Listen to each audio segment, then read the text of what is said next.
467 years ago, our fathers brought forth on this continent a new nation, conceived in liberty and dedicated to the proposition that all men are created equal.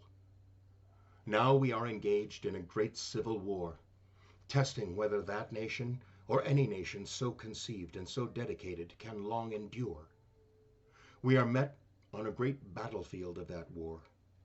We have come to dedicate a portion of that field as a final resting place for those who here gave their lives that that nation might live. It is altogether fitting and proper that we should do this. But in a larger sense, we cannot dedicate. We cannot consecrate. We cannot hallow this ground. The brave men, living and dead, who struggled here have consecrated it, far above our poor power to add or detract. The world will little note nor long remember what we say here, but it can never forget what they did here.